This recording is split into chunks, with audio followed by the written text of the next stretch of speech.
Good morning. Good turnout. Welcome. Doug's wearing a tie. Don't know what's going on, but he's wearing a tie, and I'm really excited about it. Yes. Is it full one? I don't know. Oh, geez. Okay. Got a court date. So, yeah, one day we will. We got a jam-packed session. We got William here with BalcoScrub. Yeah. It's a cleaning services for strata, for patios and balconies and stuff. Great idea, Canadian owned and operated. Doug's gonna start it off with his words of wisdom, being the managing broker who's got your backs and making sure that we all follow the rules. Is there a special topic that you've got? Well, yeah, we're gonna do compliance and we're gonna do stats a little bit. Compliance and stats, okay. And then we got Ken Pazder coming in to talk about Titles. titles. Very important these days. Yes, titles and tenanted properties. And we saw a lot of those on our walking tour last Friday and the previous Friday and the previous Friday. And all I know, there's a lot of you that should be doing it with us. But we're getting every Friday, we get a few more. You see, I'm looking at you in the back, kid. So and they're a lot of fun, guys. And we've done Yaletown, we've done Yaletown West End, we've done the West End, Cole Harbor. We didn't do downtown yet. We've had a couple of heavy rains and stuff, but I'm seeing some new buildings. I'm seeing some neat stuff. I've been doing it for 21 years and I haven't been in every building yet, especially just in the downtown core. So open your eyes, come out. It's a good walk. Paul brings us coffee at the end, Paul Hood, and he talks to us a little bit about the mortgages. And then we also compare who's doing a good job as the realtors showing the open and who didn't do a good job. So it's best practices. We learn from the bad ones and we can always be better in our profession. And you got to practice even on your peers who are more critical than the consumer, but make sure you do a good job. And some of these guys do an amazing job and it's nice to watch type of thing. So, William, why don't we get William to start? And then Ken's going to be coming in about 20 minutes. So, William, the floor is yours. Everybody welcome William and thank you, Rhiannon, for introducing us to the business. And he's got a draw, so make sure you find some business cards in his pocket. Hey, Okay, thank you very much. I'll strictly on 5 minutes. It's roll it. So make sure you're standing wherever you need to stand. Perfect. Try not to block it. Go to the first slide.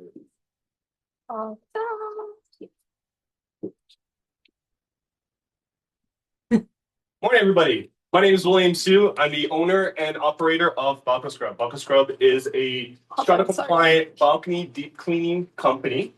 And I'm really excited to have my 5 minutes and talking to you guys and introducing the company because I believe we can be really, really useful to you guys. Okay, so how can we help you? So it goes without saying we're in a buyer's market right now. You guys are working with a lot of clients who are trying to sell their listings and you guys are making it very pretty and everything. So a lot of our clients will hire us before the staging process, before you guys take the photos. We'll come in and deep clean that balcony for you. We work with a lot of clients in the change of tenancy. So a lot of our clients have multiple listings that they're renting out. So in between tenants, they'll hire us to come in and reset that space for them. Once in a while, you guys are going to get phone calls from previous clients saying, hey, do you have any recommendations for services that you trust? I'm sure you guys know a lot of interior cleaners, but I'm sure you guys don't know a lot of balcony cleaners. And that's our specialty, a unique set of skills that we have. The next one is buyer's clause. Sometimes our clients will hire us because they're purchasing a unit. And then they'll put in the clause saying, hey, can you please get it cleaned by BalcoScrub? We really trust their work. We know what they do. And before we take possession, we would like you to have it cleaned by BalcoScrub. And lastly, a lot of realtors will purchase our services to gift to clients as a thank you for business because it's a great alternative to getting them wine or like an experience. This is a service that they will need sooner or later. You should be getting your balcony cleaned once or twice a year because you don't want that dirt to settle in and become permanent. Next slide, please, Randall.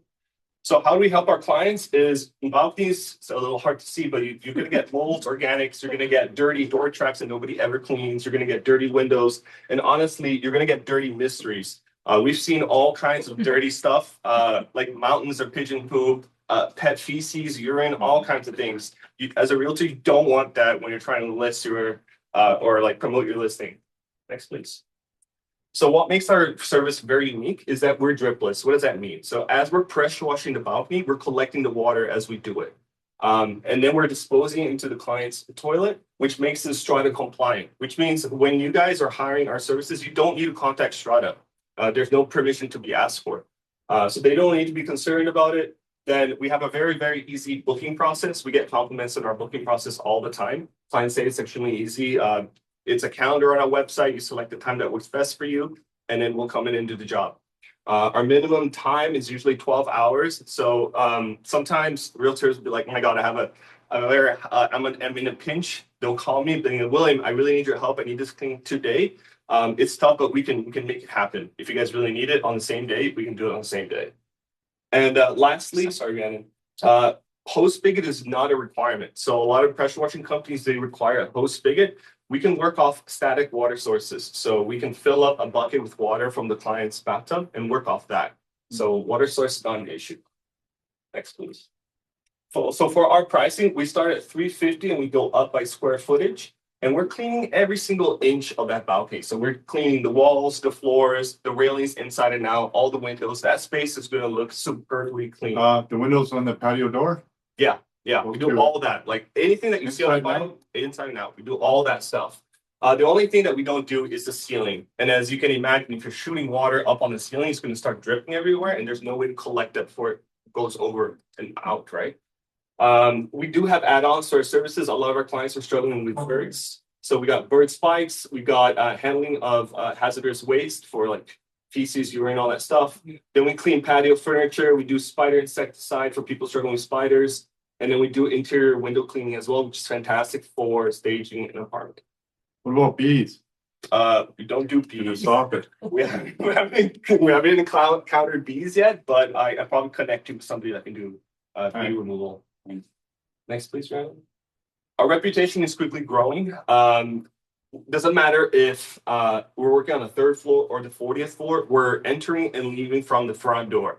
That means we're interacting with the clients a lot. We're talking to them. If you're looking for somebody that will treat your clients like family, that would be us. We're not one of those companies that come up with like a rope access. So if you're looking for a company that's really trustworthy, that would be us. Next, please. So these are some of the really exciting views that we get to see. These are like some penthouses and really high up. We have way more photos. It didn't fit on the slide. Next, please. These are some before and after. It's a little tough to see with the lighting right now, but we're just going to go really quick on these ones. This is a client in Richmond. All of this is just dirtiness that got removed. Next, please. This is a really, really large, clean, 600 square feet, L-shaped balcony around the corner. Too bad it's blocking right now, but there's a photo in here that there's a lot of junk on the balcony. We did junk removal for them as well. And we posted that video online on TikTok. It's got 1.5 million views. So if you're wondering what that looks like, check it out. Next, please. One more slide. Yeah. So this is just around the corner, same balcony, lots of junk. There was like 4 or 5 tables. The owner lived in China. They wanted to like sell the property really quickly. They like woodworking, so there was tons of stuff. So we did junk removal for them. That video did 1.6 million on Instagram. Next, please. This client was struggling with pigeon drops, as you can't really see, but we installed pigeon spikes all over the balcony for them. Next slide. This is what happens when you don't get your balcony cleaned on a regular basis. It starts to stain the surface. So a PSA for all you guys that are selling used units, if you think that cleaning will take care of all that, sometimes it won't. This becomes a restoration job, which is something we don't do, but something for you guys to be aware of. If you wait too long to clean, that's what happens. This is a clean in New West. Next, please. Clean in Richmond. The client thought we repainted the balcony, but really we just deep cleaned it. They were astonished at the results. Next, please. Same situation, different floor, same client. This is a standalone home in Vancouver area, multi-million-dollar home to try and sell, and then we cleaned the balconies for them. Next, please. This is in Cole Harbor. Look at the color change after we cleaned it. That was phenomenal. Next, please. And then this is terracotta tiles in Kitsilano. All of this here, no other company wanted to clean that. We came in and we did a fantastic job for them. Next. This is Mount Pleasant area. Next. And this is English Bay. These are mountains of pigeon drop beams in English Bay area. They were trying to stage this to sell and did a fantastic job for them. Next. And this is UBC as well. Nobody's safe against pigeons. Everyone gets hit with it. Honestly, it's crazy. Next, please. So these are some of our big names, valued partners. You'll notice Enter 21 that we work with like the rental side of it. So that's why it's up there. Next, please. And then this is our social media. So if you want to see how we do what we do, this is our Instagram. This is our TikTok. We're really, really excited to work with other content creators. And yeah, if you want to check it out, please do. And next, so I didn't want to come here empty-handed. I really, really appreciate the time you guys have. You guys are really busy. You guys probably get these pitches all the time, but we do want to offer you guys 50% off until March 1st for any balcony cleanings with this code. We really want to show you guys our fantastic workmanship. And also, there's going to be a $100 gift card draw right now for Mariner Brewing. I'm just going to use my little container to, if you guys drop your business cards in there, and one card. One card. Yeah. That's a great story. And does everybody have any questions? Do you see more rubbing or spraying now? Because of the membrane. So Yeah, we do both. So we actually do both. I don't know if you've seen our videos, but first we spray everything down to get the first layer of dirt away. Then we come in with soap and disinfectant. We disinfect the whole area with scrubbing. Then we come with spraying again and we collect it all. And then we do windows. Environmentally friendly? Yeah. Good. I didn't know if I heard that or not. How'd you start? Yeah, so interesting story. I was trying to sell my own condo in Richmond. And then the realtor came in the apartment and said, hey, inside looks great, but what about the balcony? And I said, oh, okay, no worries. I'll clean the balcony, no problem. Realized it was a much tougher job than I thought. So I went down the rabbit hole of like, I'm going to do it myself. I bought some equipment, did it myself, sweating. And I was like, maybe I can, if I'm struggling, other people are definitely struggling as well. If you live in a condo, you don't have the equipment to do it. Sure. So it's a business idea. And that's how BalcoScrubs started. So if you're doing a townhouse that has an outdoor patio too, We do that you do that as well? Yeah, Okay. we do that too. it's So any balcony, patio, and the Driveways? construction jobs. We do driveways as well, yeah. Oh, good. Yeah. All right. So who hasn't put their card in yet? You can have a card yet. Grab someone's card and write your name on the back of it, and we'll do I a got a draw. nephew coming down to do it. Robbie, you got a card? Huh? Okay, we'll grab a card from somebody and write your name on it. Just cross me. We got a couple more to put in. No, fantastic, fantastic. All right, that was Thank you good. so much. I really. And Rhiannon, thank you for the introduction. Yeah, It's amazing. We recommend that anybody who needs that kind of service to chat with William. He's done some amazing work for my referral partners, and like honestly, his social media game is totally on point, and it is incredible watching the transformations of all the balconies because he records them all. It's Who amazing. does your social media? Myself. Good on you. Yeah. You're not just a pretty face, you get it all together. Oh, thanks. Any questions online? Allison, any questions online? Pricing. Pricing, yeah. So it was on that slide. It's a little hard to see, but it starts at 350, and that's 0 to 50 square feet, and then it goes up by like categories, right? Okay. On square footage, and then plus any add-ons you might need. But don't forget, up until March 1st. It's 50% off. So please take advantage of that. We don't give that Oh my out God, easily thank at all. Yeah, so and don't just post it. Call everybody that you know that has a balcony Thank you very much. and offer that deal. That's the whole idea for this kind of stuff is to make communication with somebody and just be a reposter. Right? Okay. Thank you. Does anybody have a customer form right now? An idea? That's what he came for, guys. I need my car cleaned. Okay, Oh, yeah. all right. Anyway, thanks, William. Appreciate it. And do we have the bag for the draw? All right. Actually, For you. Did you put your card in? no, I don't have one. I'll grab you one. Good idea. I'll grab you one. There you go. Michael Lapre. Atlas. Yeah, that's all I needed. That was funny. Okay, well, Alan, do you take a gift card from William when you get it for you? With your bag? Oh, and give him the- yeah. Thanks. All right, do you guys want to take a minute to stand up or you want to go right into it, Doug? All right, today, they can, All right. little Ken comes, they can stand All up. right, let's do that. All right, here comes Doug. Look at this. 5'7".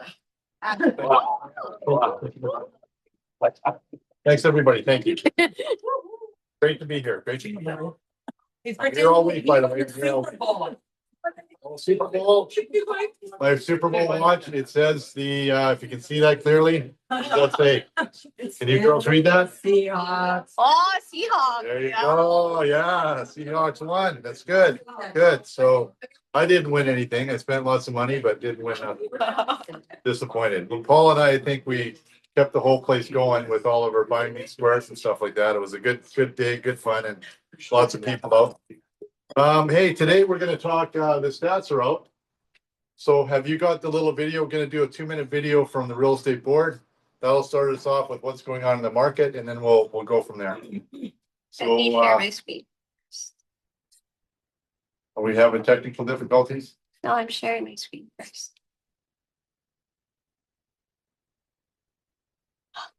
Can you turn it up, please? Home sales in Metro Vancouver slumps for 20 years. Let's take a look.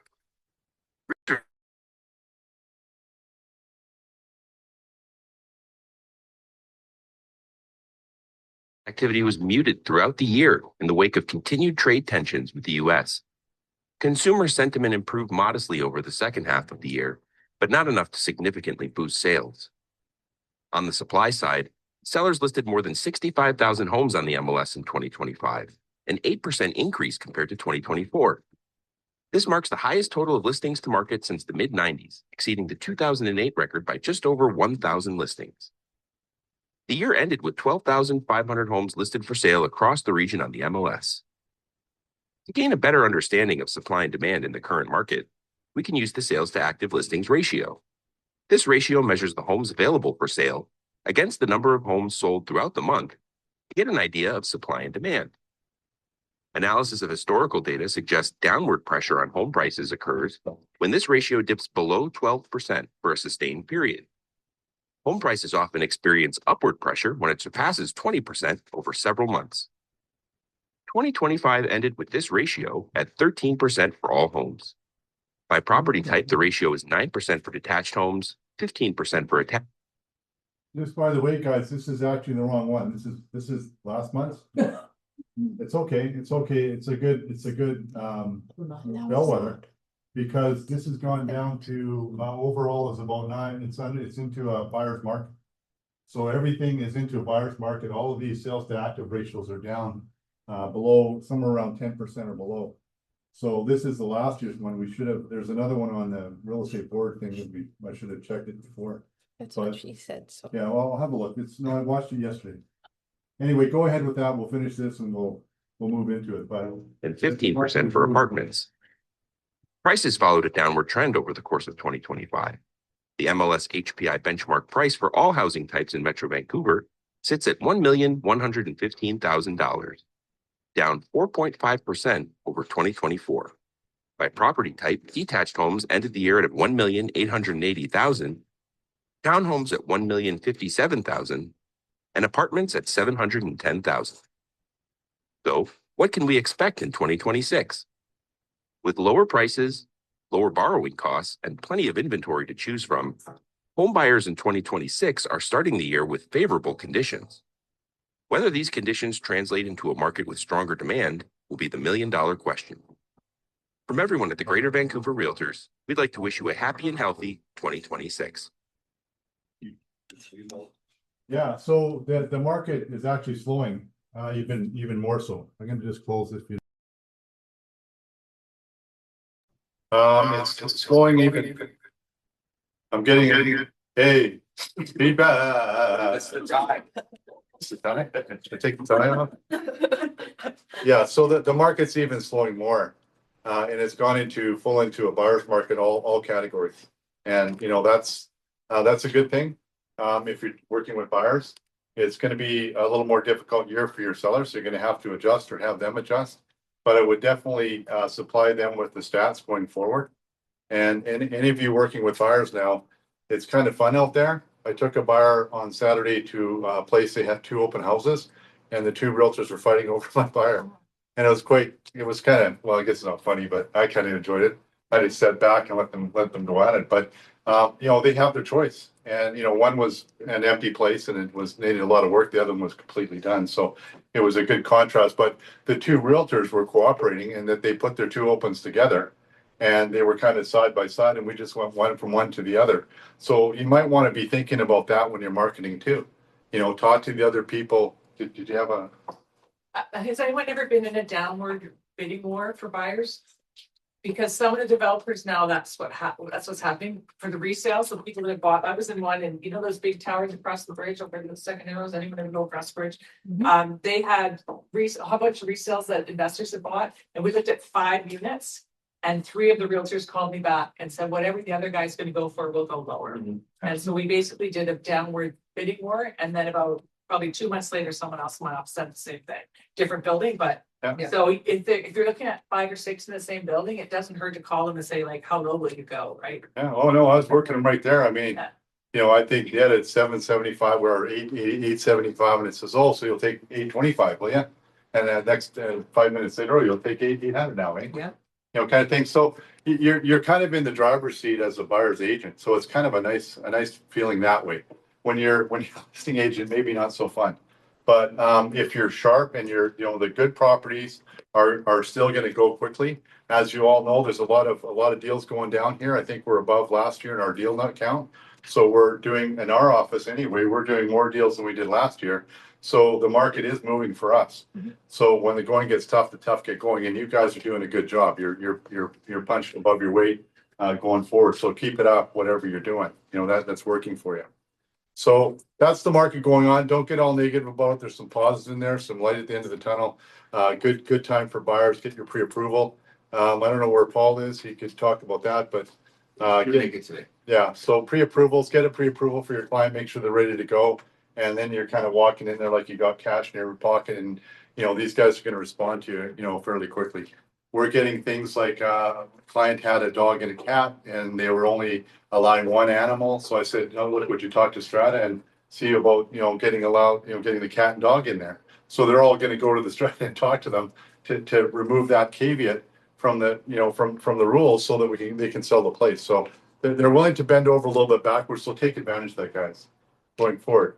All right. On another note, we just wanted to talk about questions and things and issues that came up with me last couple of weeks with the realtors and questions and things like that. We have, we have 2 email addresses for everything that we do. One is new listings at c21.ca. That's for all of your listing documents, anything you need. If you have a new listing, send it in, and Allison will take care of it. If it needs to be DocuSigned, send it to the office. Allison will take care of it. She'll DocuSign it to me. We have a copy in the office, in your file, and everything there. Don't send it to me directly. It's going to slow everything down.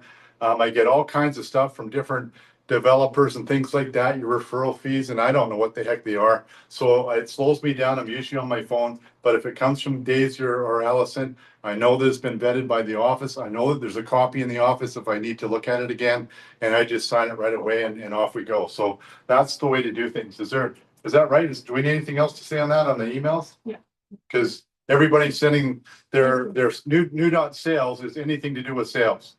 So all your forms go in there when you do a deal. All your listing documents go to new dot listings. So new dot listings at c21.ca and new dot sales at c21.ca. Is it century21.ca? Century21.ca. I've got a whole bunch here. What nobody knows, and I keep this a big secret, that when you're emailing me or anybody, when you're going to Century 21, if you put c21.ca, it'll go to the same place. Yeah. Let's keep Okay. Yeah. So I like it simple. I like C21 because I can't spell very good. So I have a hard time with that. And it's the tie, it's too tight. I don't know what happens. Relative to listings, folks, make sure that we're a full service, 100% real estate company. We do everything for our client. We charge top dollar for your, you know, for your listings, but we also pay cooperating brokers full dollar. So the standard commission or standard, there's no monopoly on this. It's just highly recommended that we pay full pop. So when somebody sees your listing, they know they're going to get paid full commission on it.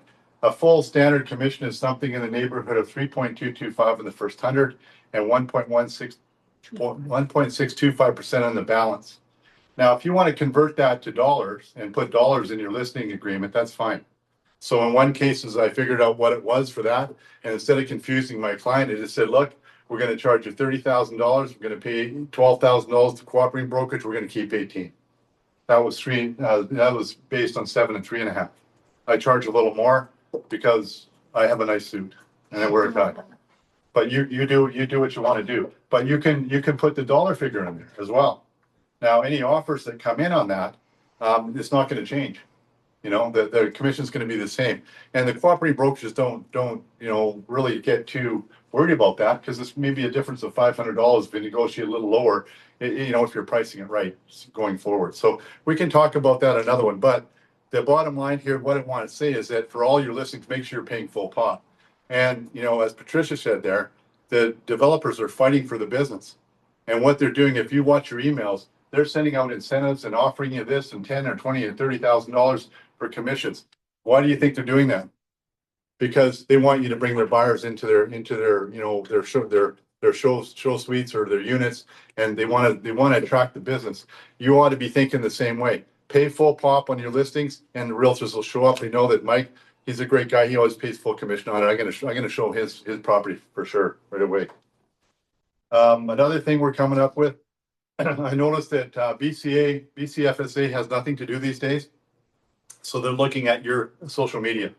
They're looking at your Instagram, they're looking at your Facebook, they're looking at all your TikToks, your WeChats, all that kind of thing. And they're looking for the branding of the office that you're with, your brokerage. So you must disclose your brokerage on all of your advertising. Make sure Century 21 In Town Realty is there. That's who you're registered to. If you're a team, whatever, make sure that you've got Century 21 In Town Realty on there, and the address and so on and so forth. We've sent out a compliance letter to you that has the branding and the information on it. We'd like you all to sign it, please. And that takes a little bit of the pressure off of us. I can't, and Mike can't look at all of your social media. I don't even know how to open some of the social media. So they tell me what's what, and I get these things, well, it's in this kind of thing, or, whatever. So please pay attention to what your social media, to all of your email signatures. Make sure that you're branding it properly and that you're identifying which brokerage you're working with, and that's across the board. Now, guys, I know that everybody doesn't do that. I was driving behind a bus thing, and I seen the bus thing for some Remax thing, and they didn't have the office in there at all. I couldn't identify it whatsoever. But that's not us. Let's follow compliance and do it. It's not what the other guys do. They may be doing it wrong. Don't go with that route there. We're going to do it right.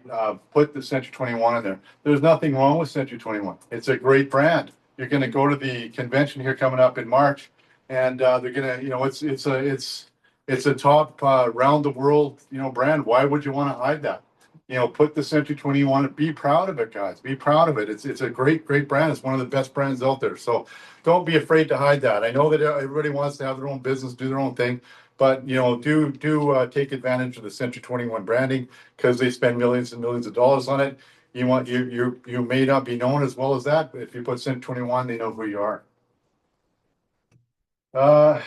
And finally, where's Ken? Come on, Ken. Jeez, crackers. He's late. It's 10:30. Referrals, all referral fees that you pay out must be disclosed. Okay. So if you pay a referral fee to somebody else in the office, you have to disclose that to your buyer or your seller, whatever it might be. Make sure that and on the listing side, it's easier to disclose that because you've got the listing contract and usually everything's in there. It could be on the Schedule A as well. But for a buyer's agent, make sure you're disclosing when you pay out a referral to another client. So if somebody's working with an unrepresented buyer and they refer that buyer to you to write the offer, and you're going to pay that person back a referral fee, there's no problem with that, but you got to disclose it to the buyer. So make sure you're filling out your disclosure forms going forward on that. That's all I got, Mike. I kind of running off the track here. That's good. Yeah.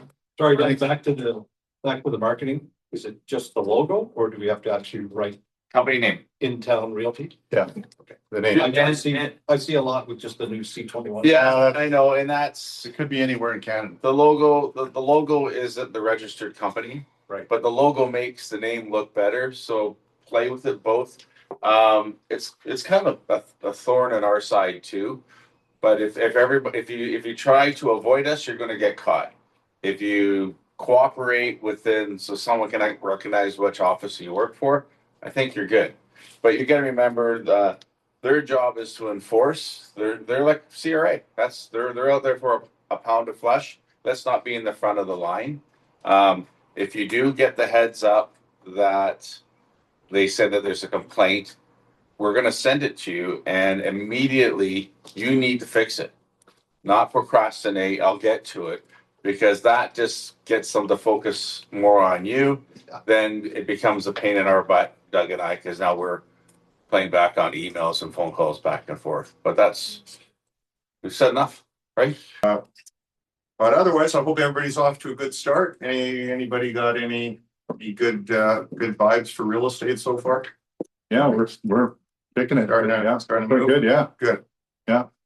Good. Well, that's good to hear. That's Okay. not good, but we're doing good in the office. Excellent.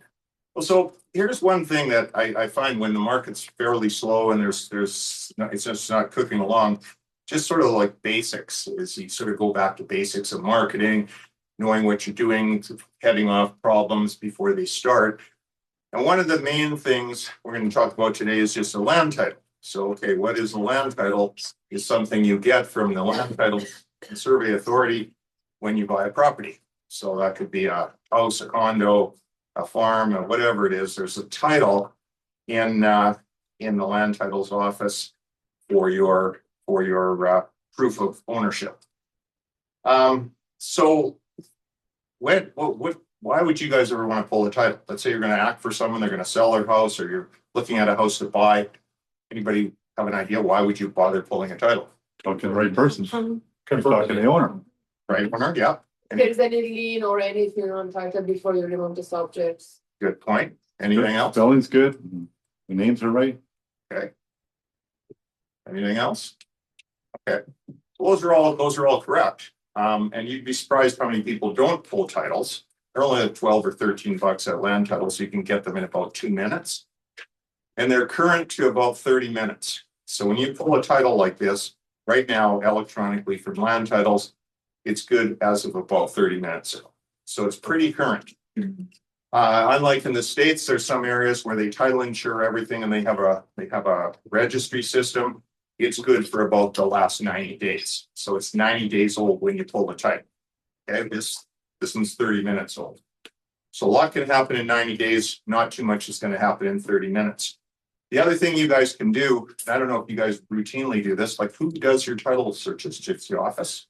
You do them? Some have their own, and we have it through the office, so they can do either. So you can order something called a land title advisory service with the title. So that will tell you for the next 90 days what's changed on the title. Did a lien pop up? Did a CPL pop up? Was there a change of title? Did anything happen to that title? You'll get an email. You can be notified immediately. So that's what we do whenever we pull a title at the office. As soon as we get a file in from you guys, even if it comes with a title, we still order a new title. We order an activity advisory notice. So that means that, let's say we're closing next week and a lien pops up on the title. So when lawyers do a title transfer, let's say we're closing today, first thing my office would do today is do a new title search. Okay, so that's called a pre-search, which means we want to see what's on the title right now. Okay. Now, if a lien got filed a week ago, we find out right now and it would stop the deal and throw everybody into a panic and got to phone up the other side. Why is there a lien on the title? And this could hold up the deal today. Now, if we have this land title advisory notice, we know last week this popped up on the title. We can look at the title, find the lien, phone the other side and say, what's going on? Did you know you have this title problem?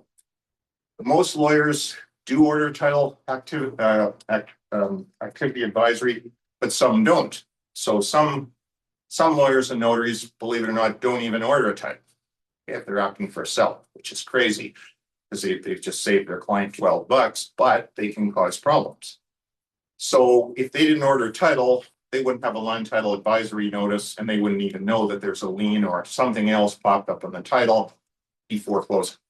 Okay, so all this stuff, when the closing date comes up, everything's got to be, all ducks have got to be in order, and things just sort of go through a certain set of procedures. So to know what the current title is really important, not only from you guys' point of view, but from our point of view. So with, as I say, with this particular advisory notice, it's cheap. It's like $6 or something to get 90 days worth of notice, and you can extend it. Is that separate from LTSA, Ken, or? No, it's through LTSA. It's through that. Yeah. So it's just a good idea. If something does pop up, you'll know about it, and then you can ask your client what's going on. Why is this on the title? If you're on the other side, we would phone up the other side and say, do you know, a lien just came on the title. Somebody filed something you may or may not know about. Okay. So if we look at an actual land title, which we pulled from the land titles office, you say, well, okay, what's interesting on this document? So on the top right corner, it tells you when it was ordered. This is when it was ordered in 2025, December 10th. And it actually gives you a time when it was ordered. On the top left-hand corner, you see a declared value. This one was 1.35 million. What does that mean? What is the declared value? The last time there was a land titles transaction with this property, this was the value that was put on the transfer. Okay, so this guy bought this in 2015 for 1.35 million. That's probably what happened, not for sure, but probably. Okay, so why do you want to know that? If you're the buyer, you can say, well, let's say this thing is selling right now for 2 million. So, okay, this guy's got quite a bit of value. He's made 700 grand on the property. So maybe we got a little bit of room to bargain.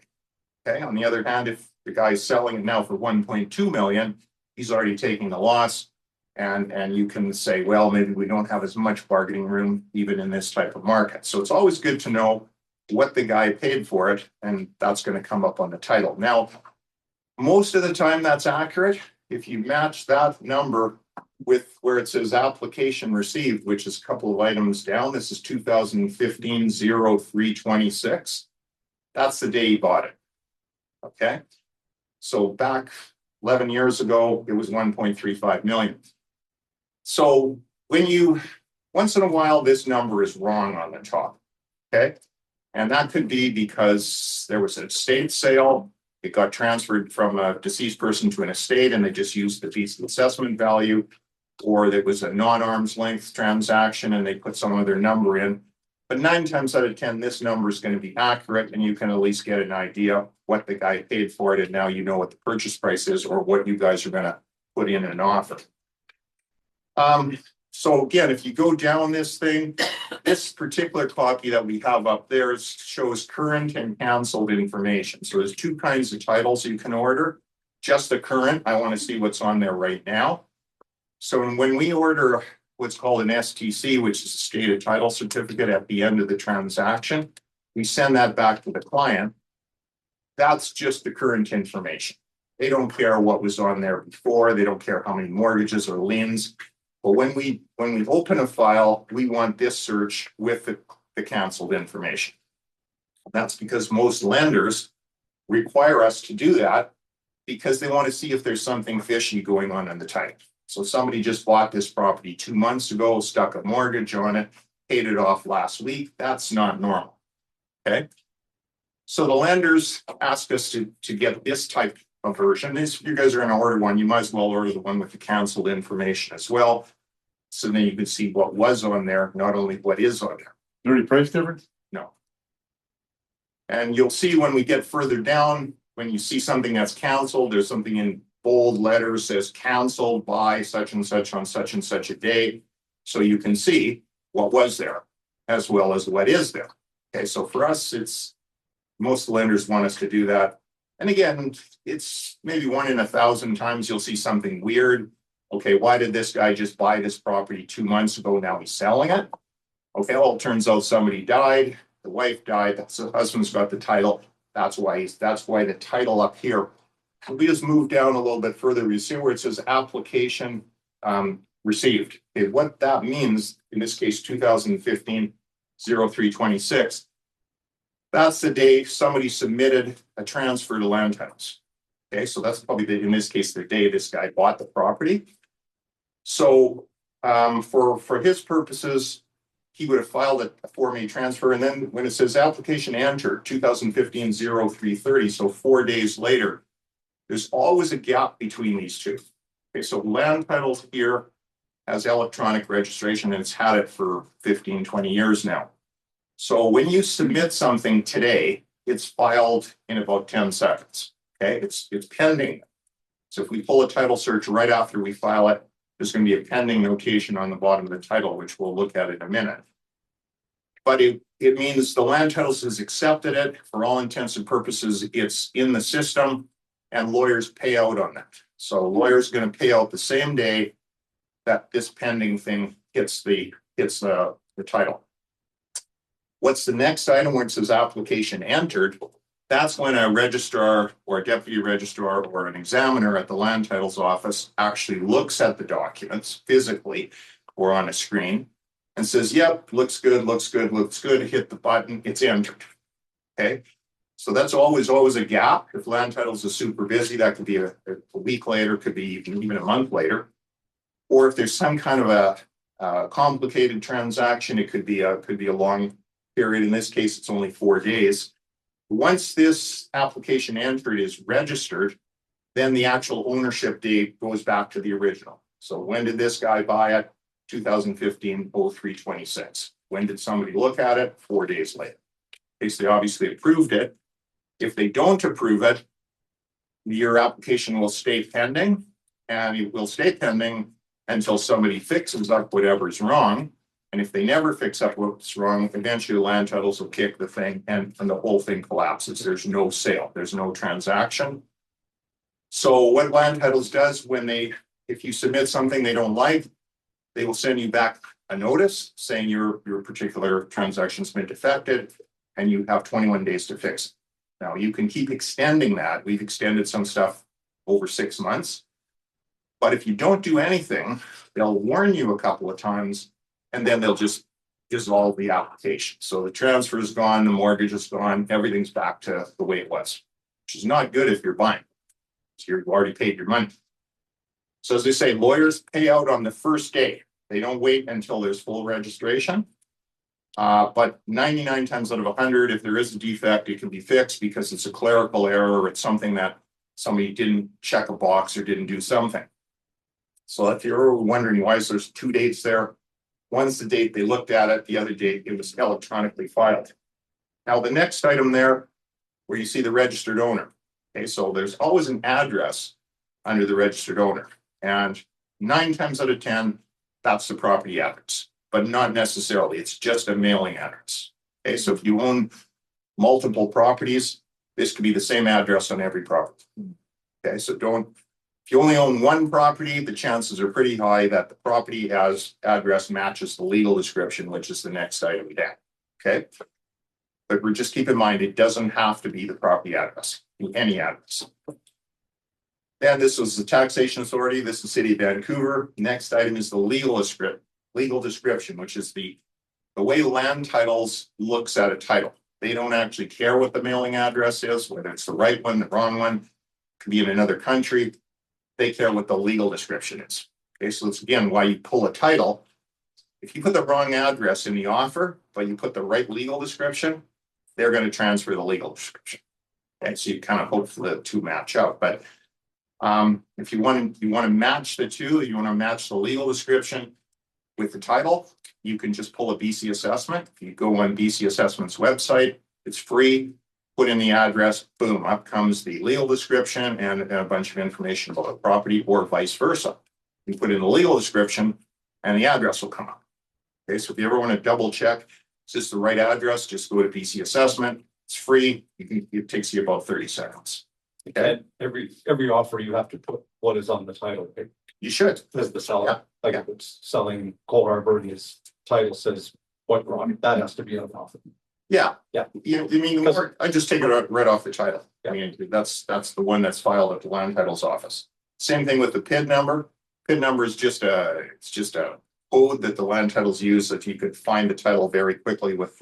This one is 026130491. It's always 9 numbers. And that's can also be plugged into BC Assessment, and boom, up comes the full legal and the actual property address and a bunch of information about the property. as well as the assessed value. So underneath that, you get something called legal notations. So this is just kind of a little basket area that land titles uses to throw stuff in because they don't have any other place to put it.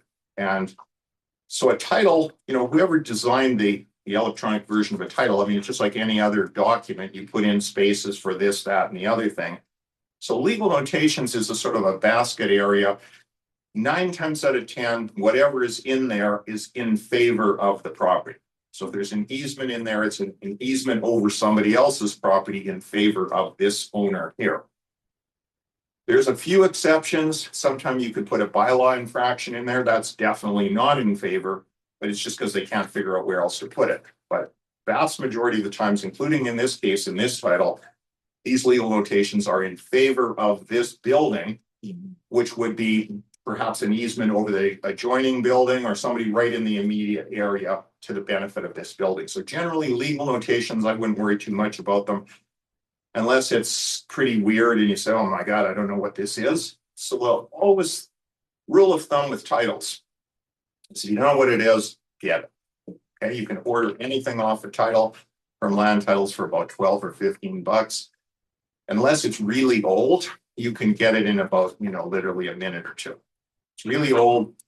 Sometimes you have to order it through some kind of a scan function. It's about 50 or 60 bucks and it may take you 2 or 3 days. So this is why I say if you're listing a property, first thing you're going to do, if it's a serious guy, you want to list it, pull a title search. Okay. If you're going to make an offer on a property, pull a title search. So again, this can avoid a lot of problems that will show up later on, which of course, fixing a problem is much more difficult than not having the problem happen in the first place because you notice it. So you'd be surprised how many people, when you pull a title, they don't even know who's on title. Okay, so it's just me. No, it's actually me and my partner. Oh yeah, but we put our cousin on. Remember 15 years ago, now there's 3 of us. So obviously when you write an offer or accept an offer, you want the people on the title to match the people on the contract that are making the offer.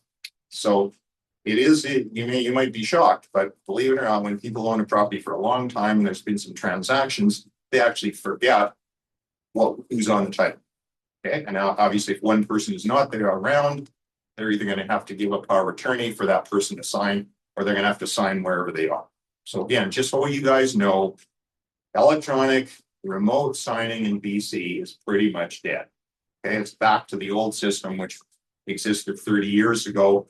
In very limited cases, you can have somebody sign somewhere else and you can file the documents and they're not here. But since COVID's gone, that's pretty much gone.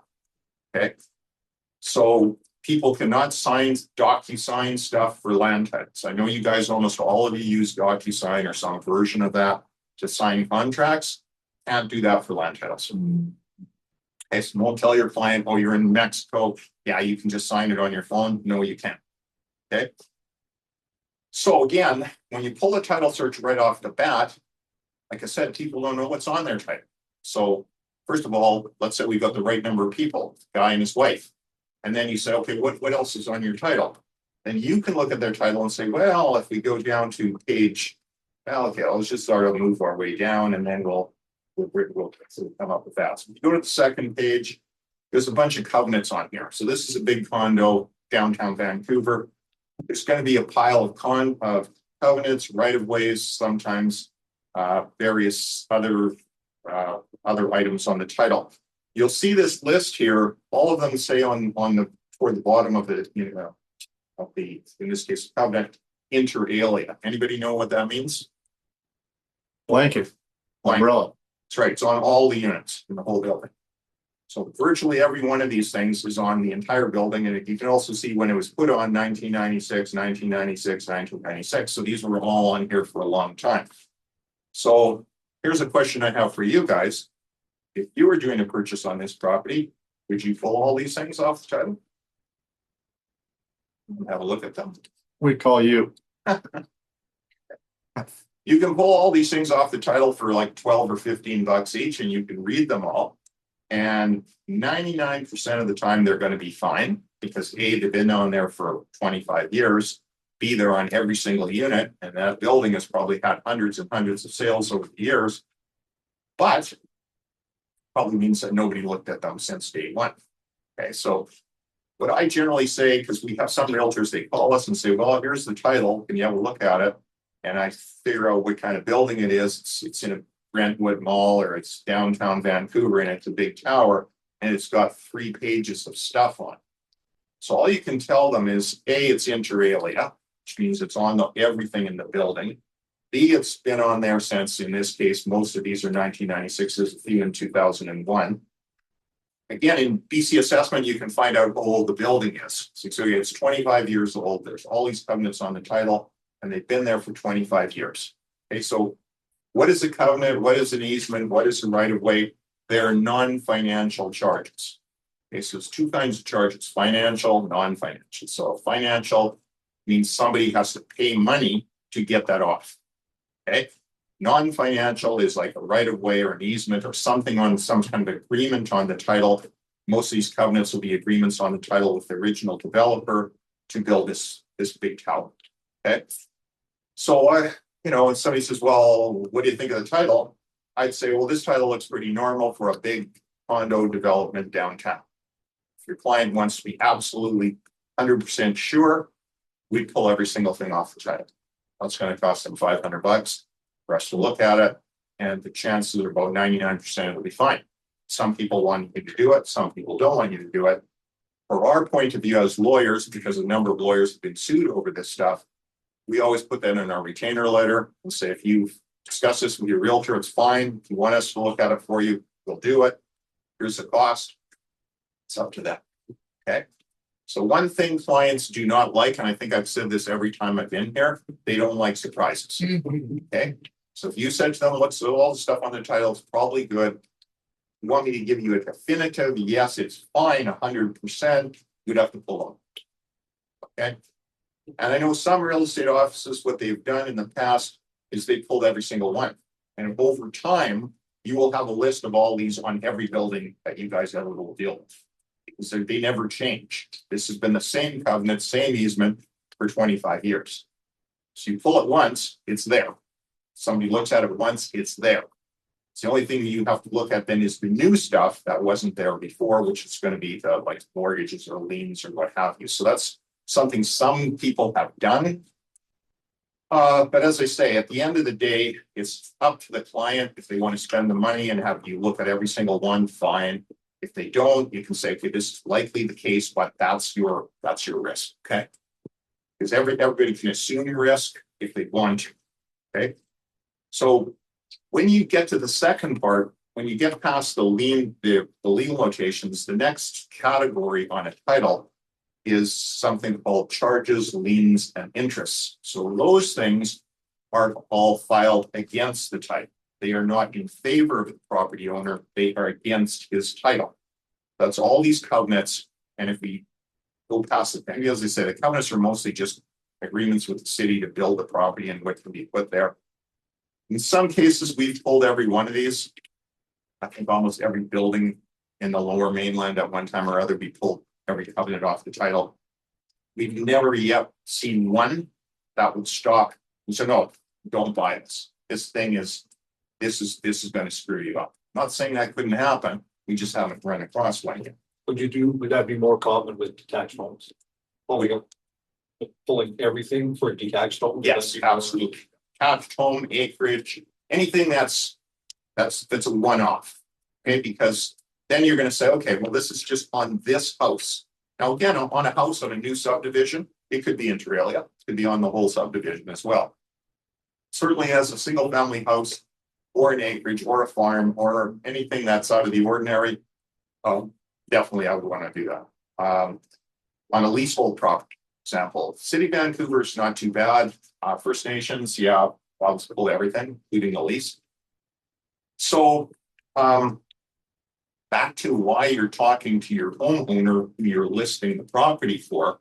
You look at this and you go, hey, look, there's a mortgage on there to CIBC.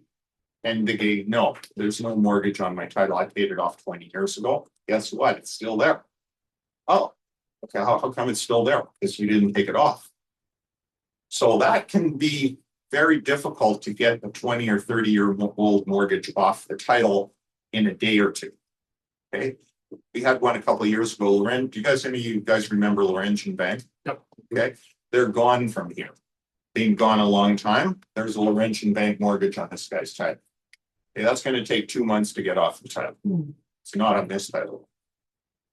So if you find that right away, you say to your client, no, you still have that mortgage on there. They say, no, we don't. Okay, how do we deal with it? Talk to the lawyer, they'll get a hold of the bank and sort of track it backwards. And it's a real pain in the neck to get a Laurentian Bank mortgage discharged. Some of these banks have merged with other banks. Some of them have gone out of business. Some of them have been taken over. So it can take 2 or even 3 months to get rid of an old mortgage. Okay, so you want to know that right off the bat when you're talking to your listing person, you're the listing agent, and then you can jump on that right away. Say, okay, let's not do this. We've caught a number of these things, and we're down the road from you guys, but we've caught them when we look at the title and go, hey, there's an old mortgage here. Talk to the client, no, it's not, and then sometimes it's taking us 30 or 40 days to get rid of that thing. This will cause a problem when you go to close, because your lawyer has to give an undertaking to the other lawyer, this title is going to be cleared. And if nobody even knows how to get a hold of the lender, that's going to be a problem. Okay, so again, something you guys can catch right away on an old mortgage, some kind of registration that your client doesn't see. Oh, yeah, builder's lien there. How can there be a builder's lien there? I haven't had anything done on the property for 5 years. It's still there. Well, an old builder's lien we can usually get rid of pretty quickly. But these things, when they just pop up at the last minute, pretty much any of these things can be fixed. But some of them take a few weeks or even a few months to fix. And when the closing date's coming up next week, that's a big problem. Because your client may have to default on the sale, or you have to get an extension, and everybody's now up in the air. What's wrong with this guy's title? And it just sort of puts some unnecessary stress into the system that you don't need. Okay, so that's a good reason to pull a title. And same thing if you guys are going to make an offer. So you look at the offer and you go, well, here's a mortgage from 1997. Holy crap, it's still there. How many mortgages from 1997 are still on a property now? Very few. If it's there, you can tell the guy on the seller's agent, hey, did you guys look at the title? Maybe check that with your own. Okay, because he probably didn't even think about it. So they saw the lawyers will deal with that. Sometime the lawyer gets the file 2 weeks from closing, or even a week from closing. Doesn't matter if he knows about it, he's not going to be able to deal with it in a week. Okay. So again, good reason to talk to the seller. Let's pull your title, let's see what's on there, and you'd be surprised that nobody has a clue because nobody looks at their title. Any of you guys have owned a property yourself? Every year, do you go to land titles and pull out a new title just to see what's on, or you pull out your file from your lawyer and say, oh, let's take a look at the title. So you don't. No one does. They just know they bought it 20 years ago and they still own it. But what was on there then and what might be on there? Banks recently, in the last few years, have started discharging their own mortgages. So for example, Royal Bank, when you pay out Royal Bank, they will charge you a little bit extra, but they will actually get rid of the mortgage for you. That has not been the case up until a few years ago. They would actually send you a letter saying, here, your mortgage has been paid out. Here's a land titles Form C discharge. Please use it. People go, oh, okay, it's paid off. It's take this thing, throw it in the drawer, lose it. And then they go to sell their property and that Royal Bank mortgage is still there. And they've also lost the discharge. Now we got to go find it, get another one. So just like you guys, if I went to you and said, you sold the property 20 years ago, can you tell me this and this and this? Well, maybe if you're super organized, you pull up your laptop and there it is. But otherwise you say, oh no, this thing's in storage somewhere and it's going to take me a long time to find it. Well, banks are no different. Everybody thinks banks are organized and they can just look up stuff really fast. They can't. So when you go to a bank and say this is an old mortgage that was paid out 20 years ago, first of all, they couldn't care less because they already got their money. But secondly, they're not going to just take a chance and sign a discharge form. Because who knows? Maybe there's still money outstanding. They got to go look it up. And is that a high priority for them? No, it's very low priority. Okay, so again, this is something you can catch right off the bat by looking at the title. I had a listing in North Van there was a mortgage on it before the house was built. Like 10 years before, From a previous owner? but it was just even before the subdivision was cut, and there was a mortgage on it 10 years before the house was built. Okay, well, see, that's And it's rare, but when the title transfers, the seller's lawyer is put on an undertaking to get rid of that mortgage. Or lien or whatever else is on there. Once in a blue moon, that doesn't happen. it didn't happen. And in this case, probably you guys have heard of First Canadian Title and FNF, which is another outfit. They do a lot of mortgage refinances. So lawyers used to do them, notaries used to do them. 95% of them done by title insurance companies now. And sometimes they forget to pay out the old mortgage. If they put a new mortgage on there, they forget to pay out the other. So again, 5 years later, it's still there. So people say, I don't have two mortgages. Yes, you do, because here's your title and there's both of them. Well, that was supposed to have been paid out. Well, probably was. So, so in this case, you can actually see on this title, this guy did have a Bank of Montreal mortgage put on there in 2015. Looks like shortly after the purchase, but it's been discharged. So when you look at the title, it says canceled, and then it shows you what date it was canceled. So you can ignore that. It's gone. This guy happens to have a CIBC mortgage that is still there. That would have to be paid out. There was a strata property lien that was canceled. So when you're looking at this title, you can see what was there, what is there, and what we have to be dealt with. This CIBC mortgage is probably still existing since it's only 10 years ago, 12 years ago.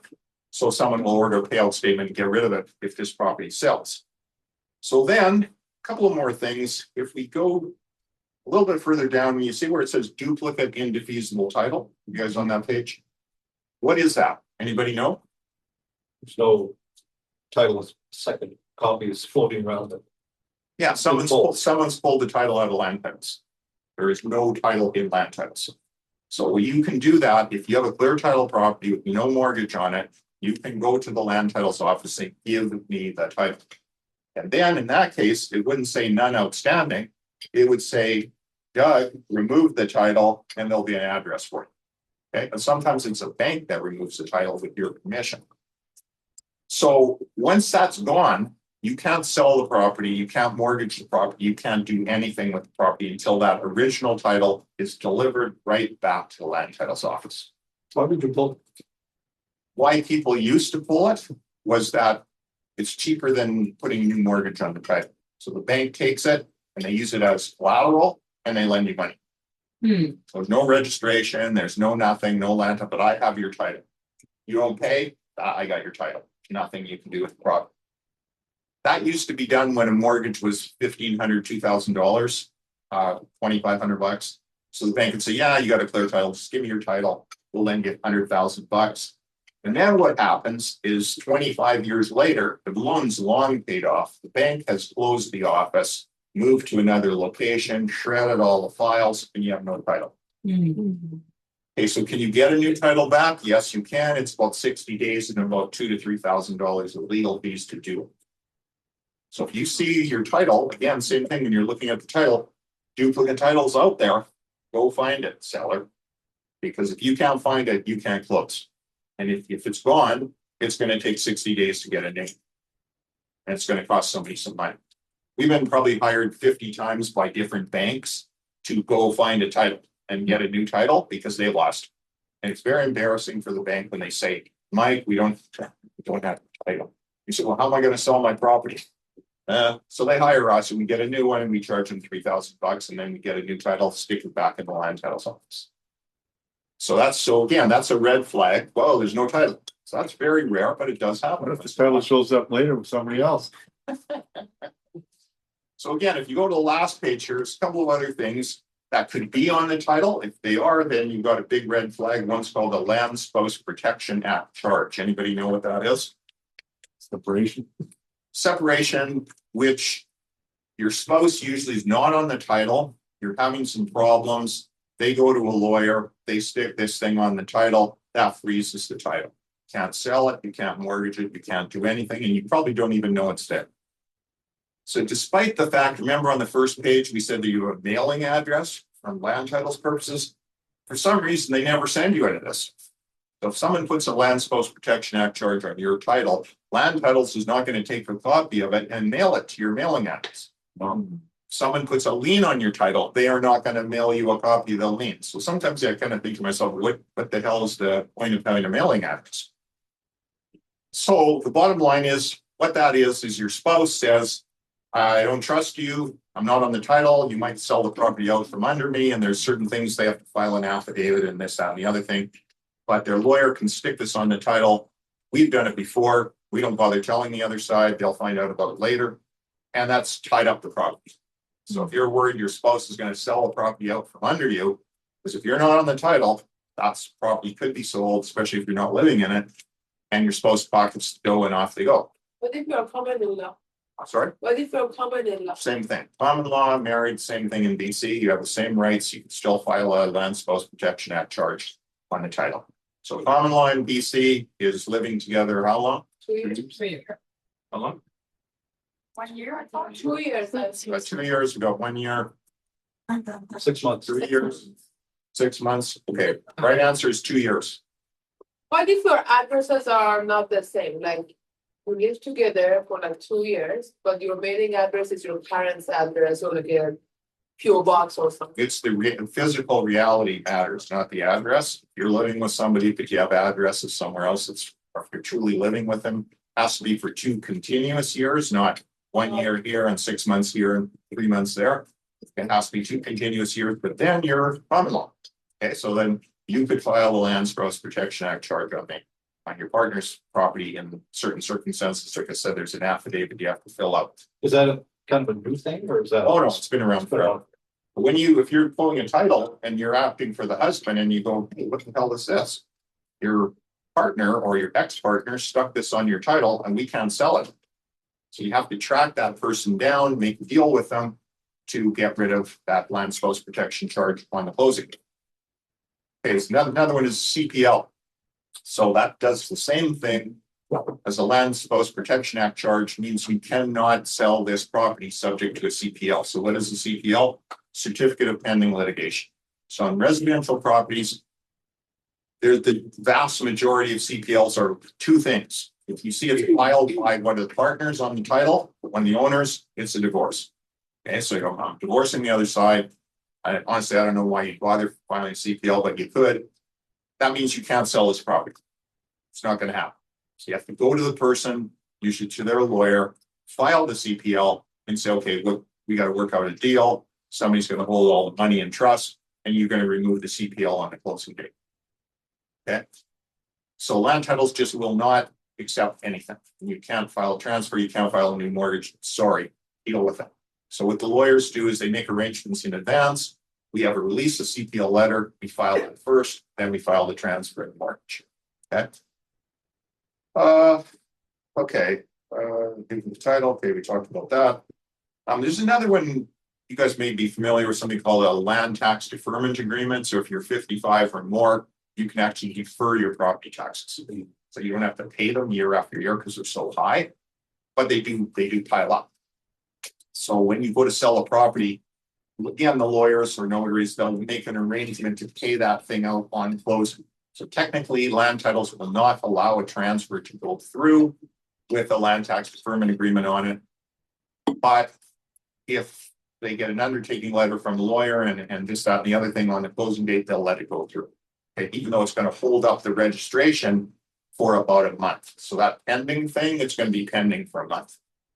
So what will happen is the lawyer will send the money off to Victoria. Here's your $50,000 for unpaid taxes. They will discharge it themselves. So by the time they pile up 50 or 100 of them, they ship them all off to land titles. They all get filed at the same time. But in the meantime, your title is pending. So what I say pending. So if you look at go back to the second last page of this thing, you'll see at the bottom it says transfers pending applications none. Okay, so that means there's nothing pending. But if we filed something this morning, it would show there. It would be the registration number for whatever that is. Could be a transfer, could be a mortgage. So if you're paying out with these land tax deferment things, it's going to be pending for a while. We just had one that's been pending for 4 months, and the other lawyer keeps phoning us every single week saying, why have you not paid off that Land Spouse Protection Act charge? We send them a check, we send them a council check. Sorry, send them a check, we send them a letter, we send them a courier slip, tracking slip. It was delivered October 28th last year. So of course, they're having some kind of work stoppage in Victoria as usual. Nobody's working, nobody's filing anything, nobody's doing anything. So of course, these guys who bought the property in October still don't have a full title. So they can't report to the bank, they can't report to their client because their application is still pending. Is that currently, is that this year? Yeah. What happened to Victoria? I don't know, some kind of work stoppage. It's now cleared up. Now they're going through the backlog. Turns out what actually happened is they lost our check. Okay, so they went from here to here and they said, well, we got it because we signed for it, but we can't find it. We cut a new check, paid it out, now it's gone through. So when you see a big gap between the pending and the registration on that first page, there's some reasons for that. Sometimes it's a screw up, sometimes it's just a complicated transaction. In this case, it was the government's problem. So pending, if it goes 2 or 3 months, the people have already moved in, and then it fails again. Is there a juggling act? Well, no, it's got to eventually be cleared up because it can't just remain pending indefinitely. Right, everyone got their money, but Yeah. it's still pending. Yeah, until it's not pending, you don't really totally own it. You can't pull a title saying you're on the title. Yeah. Because when it's pending, the previous owner is still on the title. You're not on the title. So But they're still able to like get the mortgage while they're waiting. the mortgage is already filed. The money's already gone. Like I said, lawyers pay out on the filing date, not on the final date. But the chances of it not ever becoming final is extremely small. And that's why you get title insurance, because when it does eventually go to nowhere, you're going to claim on the title insurance policy. Can the land tax deferment be applied by anybody, like 55 and above? Or Yeah, anybody who owns a property, if you live in it, you can say, I want to defer my taxes. And I think the tax, it's a small interest rate, it's 2% or something like that. So, you know, taxes are so high. It's like where I We do that with our income taxes too? No. Income tax, they don't even want to wait the year. They want you to make installments, for God's sakes. They can't wait to get their money. So one last thing I'll mention before I any questions is just this thing about selling a property with a tenant in it. You guys all know that BC is a very pro-tenant province. Every time you turn around, the Residential Tenancy Act has changed to give more rights to the tenant. I'm not opposed to tenants. People have to rent before they can own a house mostly.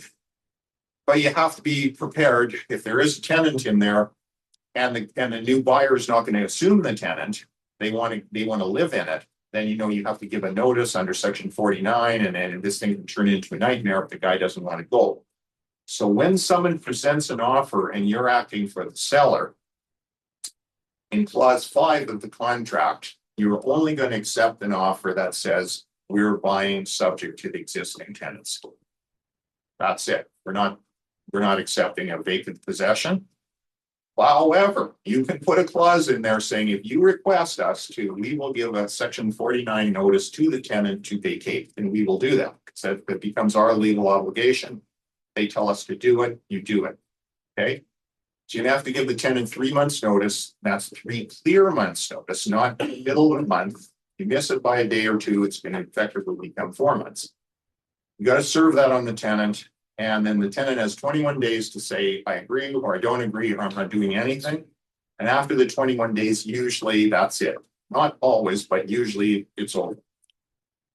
So if you accept an offer with vacant possession and there's a tenant in there and the tenant doesn't want to go, then there's a whole rigmarole. Tenant can apply for, basically say, I disagree with this. You didn't do this. You don't have any grounds to terminate me. And then the residential, so what happens then in that case, it goes to residential tenancy branch hearing. That's 4 to 6 weeks. Okay, so that means your probably closing dates come and gone. And the guy who's buying doesn't have the property. And you can't legally kick them out because there's a hearing that's set down the road. Until that hearing happens, you're not going to get possession. That means your buyer is not going to be a happy guy, or your seller is not going to be happy if they're picking up all the costs for this. So the big question is, if you're acting for a buyer, you want to put in vacant possession and hope the realtor on the other side doesn't know what they're doing. If you're acting for a seller, you're going to say, no, it's not vacant possession. There's a tenant in there. If you ask us, we'll give the tenant notice, provided you're going to live in the property. Okay? You can't kick the tenant out so that the new guy can put a different tenant in. That is not allowed. Can I ask a question? Yeah. If I am representing the seller and the buyer did not put the clause that we will get the place vacant, do I still need to put it in a contract that this will be a tenanted property and you are assuming that? Or I don't mention anything unless they say that this is supposed to be a vacant property? Well, I mean, that's clause 5. There's an option in clause 5. It says vacant or it says subject to an existing tenancy. There's only 2 options. Oh, okay. So if you put in vacant and you're the seller, that means you're obligated legally to give that person vacant possession. So in a worst case scenario, I'm the seller, I accept a contract that says vacant possession. I give the tenant notice, he disputes it. Now he's in there for another six weeks, even 8 weeks if the residential tenancy branch is busy. Let's say he loses. So we go to the hearing. Meanwhile, the guy can't get in the place. So we've got to pay for him to go stay in a hotel for 2 months and store all of his stuff. And then we go to the RTB hearing and the tenant loses. Okay, so the tenant in some cases can appeal that. But let's say he doesn't appeal it, but he still doesn't want to get out. Then what? So I get this thing called a writ of possession from the RTB, which I can file with the Supreme Court. Now I got effectively a court order telling him to get out. He says, I don't care. I'm still not getting.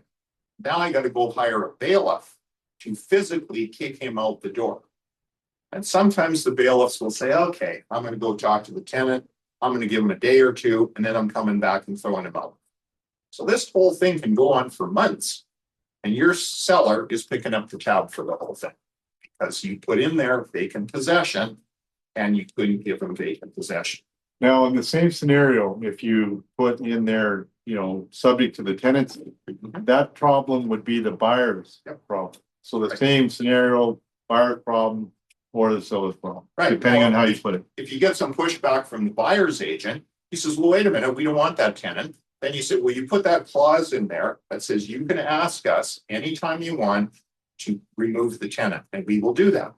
As soon as we get that request from you in writing, there's a form. All these things have forms under the Residential Tenancy Act. You give us that request, we'll instantly serve a notice to vacate on the tenant. That means he's got his 90 days, he's out. But if he doesn't get out, that's your problem. So you still close complete and then. Yeah, well, he's going to have to kick the tenant out. You can still help out. You can say, fine, I can give you proof. We served him. We did this, we do that, but it's not my problem to give you vacant possession because the clause says you're buying subject to the existing tenant. How many other provinces have that type of ruling for tenants? I don't know, but certainly Alberta is way more pro landlord. I haven't been there for a while. I'm sure it's become there's different rules now, but back when I was still practicing there, you just give the guy 2 months notice, he's gone. No reason, no. Ontario the same, nothing like us? Could be. So yeah, it's just because it's NDP put in this particular thing. They feel their basis renters. That's nothing wrong with renters. To me, most people that start renting eventually they buy. But you just have to be able to deal with this because you're acting for a landlord or sorry, an owner who's selling a tenant or property, or you're buying a property that has a tenant in it. So if you're acting on the buy side, you put in vacant possession. That's great. They don't notice it. They say, fine, we'll give you vacant possession. And trust me, 9 times out of 10, the tenant will move out. Like this is not like the cases you hear in the paper. Oh, this guy's been in the property for 4 years and he hasn't paid. Those are extreme cases. But you don't want to have your client in that position. So when you put an offer in, there's a tenant in there, you tell your client, you put in vacant possession into the contract, there is a small chance that guy won't get out and the landlord's going to have to do a whole bunch of stuff to boot him out. Just so he knows there is a chance of that happening and there's nothing you can do about it. Unless the tenant's already out. Yep. We listed tenanted property, and this has actually happened this week. Listing a tenanted property, we want to do to use. We want to get photos, etc. The tenant has said no. And they filed the RTB and they have here in March 5th. To restrict our access to 2 really weird times. I said I do 2 times a week, but not those times. Are we able to do nothing then until that hearing? Yeah, I think you're, Give them regular notice and show the proper hearing. well, I mean, you could try, you can give him regular notice under the act. And again, if he doesn't let you in, then you're still back in the same boat of going to that hearing, But but hopefully if he does let us in, then we can give him the 21-day notice to get out, right? So would we still do that and then deal with the call-up hearing items? yeah, eventually you're gonna have to deal with it at the hearing, but if you do some other stuff in the meantime, you can bring that up at the hearing. Say, look, we're just trying to sell the property, we're trying to be reasonable, we've offered to do this, we've offered to do that. And you can put all that in an affidavit for your client can sign it, and then that guy is gonna look pretty unreasonable at the hearing. So at the end of the day, the guys, these arbitrators at the RTB, I mean, they hear this stuff literally day in, day out, thousands of cases. So when they look at a tenant and the tenant is behaving really like unreasonably, that's not going to reflect well on them when they're saying, well, let's restrict the seller to this day and this day at midnight. That's not going to be acceptable. So I would still do what you can in the meantime, still try to approach the client, still try to work out some other time, but then just record that and say, okay, this is what we tried to do. And again, it's not always, but sometimes you get a difficult tenant and they don't want to move. So you just have to be prepared for that. If you can get a mutual agreement to terminate the tenancy, that's even better, because you can't even appeal that one. But that's something you'd have to agree with the tenant. Usually they want some money up front and you pay them off and you get a mutual agreement to end tenancy. That's that. Can't appeal. So just one more wrinkle to be aware of if there is a tenanted property. Or you call your cousins Luigi and Angelo to come and knock on the door and go, hey, We've had some clients who've done that. we've got it 2 weeks. A couple of questions about the title, back to the title, sorry. We've had people seem to be knocking off quite regularly lately. And the title is in one name, it's maybe gone through executive will is there and the person's gone.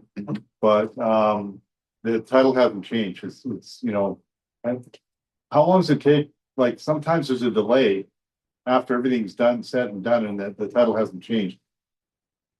We put on the listing whatever's on the title always, and then let that play as it may. And when it gets changed over, we can do it again.